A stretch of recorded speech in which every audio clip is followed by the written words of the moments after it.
hörmetli qarindoshlar, Sharq Turkiston Sürgündü Hökuməti televiziyasının xəbərlər proqramısında görüşənləri qızğın qarşı alırıq.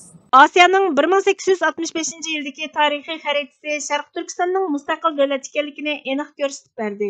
Tayvan Kaohsiung degan yerida harbiy manevr o'tkazdi. Amerika ittifoqdoshlari va Yaponiya bexatarlik hamkorlikni kuchaytirish planini oshkorladi. Türk dini alimi İhsan Şanucaq Xoca Xitoyni qo'llagan olimimiz g'ofildir dedi.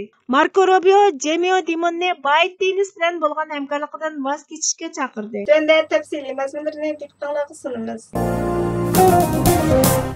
Asiyanın 1865 yildagi tarixiy xaritasi Sharq Turkistonning azaldan Xitoyning ayrilmas bir tarkibiy qismi emasligi, uning mustaqil davlat ekanligini aniq ko'rsatib berdi.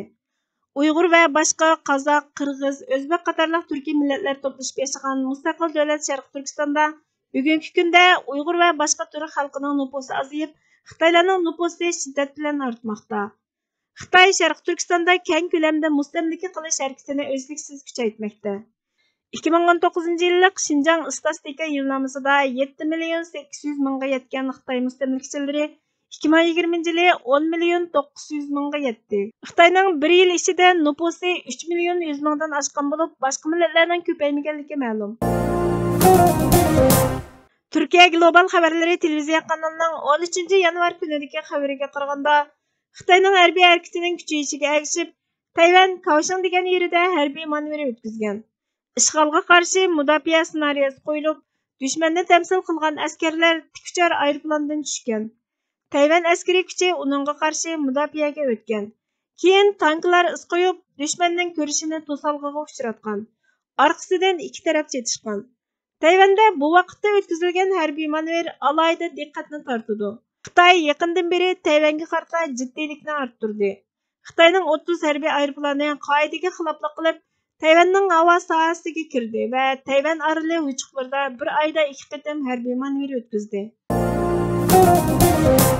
Yaponiya va Amerika hukumatlari tuzgan yangi davlat bexatarligi va mudofaa strategiyasi Yaponiya va Amerika ittifoqining cho'nqurlashganligining ifodasi bo'lib, planlari ko'rinarli ilgariladi.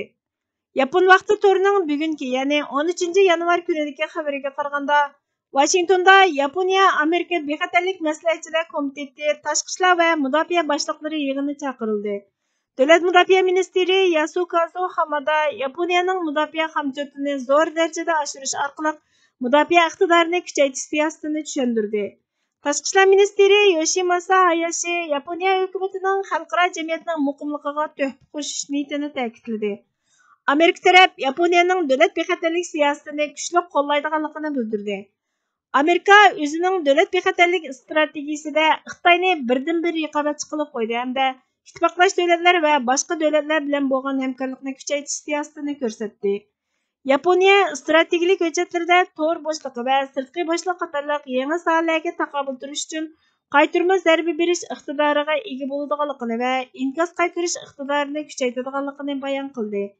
Ikki davlatning mudofaa siyosatini moslashtirib, natijani o'zini qo'g'dash qismi va Amerika armiyasining birlashma harakati uchun ishlatishi intayin muhim. Dövlət ministrinin bexatarlik söhbətidəki birləşmə bayanatında Yaponiyaning qaytarma zarba berish iqtidorining unumli ishga kirishish uchun o'zlarining ikki taraflik hamkorligini cho'nqurlashtirganligini jakarladi. Yaponiya qaytarma zarba berish iqtidorining bir qismi sifatida yiroq masofalik boshqariladigan bomba o'rinlashtirmoqchi. Ammo dushmanning harbiy bazalarini aniqlash va hujumlarni bayqashda Amerika armiyasining hamkorligi kam bo'lsa bo'lmaydi. Bu qatim ikki taraflik bexatarlik suhbatida hosil qilingan yangi kelishim tashqi boshliqdagi hamkorlik bo'lib, birlashma bayonotdagi Amerikaning Yaponiyani qo'g'dash majburiyati belgilangan Yaponiya Amerika bexatarlik shartnomasining 5-moddasida boshliqdagi hamkorlik yer oldi. Xitoy bilan Rossiya sun'iy hamrohga hujum qilish uchun qurol yasab chiqdi, ammo Yaponiya boshqarilgan axborot to'playdigan sun'iy hamroh hujumiga qarshi mudofaa aslahalari bilan ta'minlanmadi. Amerika davlat mudofaa ministri Lloyd Austin Amerika dengiz armiyasi quruqlikda jang qilguvchi qismining qaytadan tashkillanib 2025 yilgacha Yaponiyaning Yiroq orollarini qo'g'dash uchun dengiz qirg'oqi polki quradiganligini ko'rsatdi. Shuning bilan bir vaqtda bosh ministr Fumio Kishida Yevropa va Amerikaga qilgan safarda Angliya bosh ministri Rishi Sunak bilan ko'rishib, o'zaro ziyorat qilish kelishimi imzoladi. Angliya Avstraliyadan keyin Yaponiya bilan bundaq mudofaa kelishimi imzolagan ikkinchi davlat. Amerika bilan bo'lgan ittifoqdan olgan bexatarlik hamkorlik ramkasini Yevropa davlatlarigacha kengaytirish Hindi Tinch okean rayonining tinchligi va muqimligini qo'g'daydi. Türk dini alimi İhsan Şanochak Xo'ja Xitoyni qo'llagan olim emas, g'ofildir dedi. Akit gazetining 12 yanvar kunidagi xabariga qaraganda, fiqhshunoslik ilmi bo'yicha doktor İhsan Şanochak Xo'ja musulmonlarga Xitoyning Sharq Turkistondagi ziyonkashliklari haqida muhim ogohlantirish berdi. Twitter hisobida Xitoyning zulmiga aloqador uchurgan berilgan İhsan Şanochak Xo'ja Ming yillik islom madaniyatiga ega Sharq Turkistonda ojiz singillarimiz Xitoy erlari bilan to'y qilishga majbur bo'ldi. Masjidlar vayron bo'ldi, yoshlar o'ldirildi. Qur'oni Karim ko'ydirildi. Sharq Turkistonda irqiy qirg'inchilik yuz beryotidi. Xitoyni qo'llab uchur yo'llaganlar olim emas, ummatga xiyonat qilgan g'ofillardir dedi.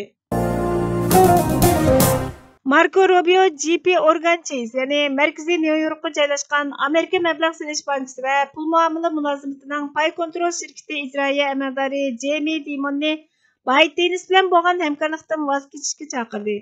Fox xabarlari to'rining 12 yanvar kunidagi xabariga qaraganda, Avam palata a'zosi Marco Rubio chorshanba kuni JP Morgan Chase'ning bosh ijroiya amaldori Jamie Dimonga xat avatib, bank bilan TikTokning ota-onasi bo'lgan ByteDance'ning appda haq to'lash texnikasini taraqqiy qildirishga munosabatlik hamkorlik munosabatidan qattiq andisha qilganligini o'tirg'a qo'ydi.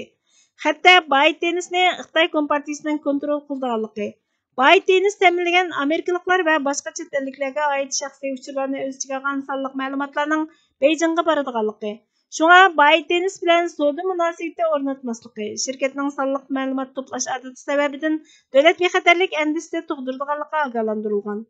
Marco Rubio yuqori darajalik axborot amaldorlarining TikTok va ByteDance elib kelgan bexatarlik xavfi haqidagi bayonotlarini, shundaqla FBI'ning direktori Chris Fry va Markaziy axborot idorasining boshlig'i William Burnsning Beijingning qanday qilib sonliq ma'lumot ola oladiganligi va mazmunini kontrol qiladiganligi to'g'risidagi ogohlantirishlarini anglatib, kishini texmo andishiga soladiganlar shuki, JP Morgan Chase hozir ByteDance bilan aktiv hamkorlashib, haqiqiy sonliq ma'lumot almashtirish, iz qo'g'lash va chiqimlarni ko'rish, shundaqla nazorat qilish iqtidorini kengaytiryotidi dedi. Ba'zilar bu avtonomiya siyosatini bekla oddiy qarashlar bilan jiddiyga olmasdan ketyotidi. Bu xil ümidsizlik takrorlanaversa, xalqimizning yoshirin engi butunlay mana shu ayrilolmaslik bilan bichimlandi. Bu xuddi qonga singan shakldagi talqin qilish bo'lib, Xitoylarning bizni mangulik voz kechtirish yo'lida elib berayotgan psixologik buzg'unchilik planiga mos keladi. Xitoylarning o'z mamlakatini Jungo degani markaziy davlat ma'nosida bo'lgani uchun asrlar davomida tug'ilib kelayotgan Xitoy nasllarida o'zlarini dunyoning markazi hisoblaydigan, atrofdagilarni o'zlarining beqindisi deb tunish psixologiyasini yetishtirgan bo'lib, bu tug'ma mijoz Xitoylarning tug'ma kengaymichi milliy xarakterini belgilagan. Ana shu bir atalg'u paydo qilayotgan kollektiv yoshirin ongni ko'rib turyapmiz.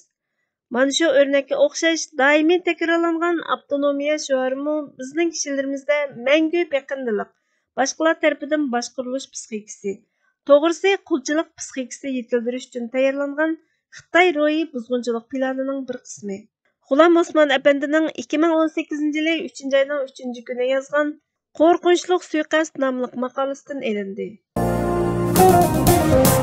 Hurmatli ko'ruvchilar, xabarlarimizni ko'rgan uchun ko'p rahmat.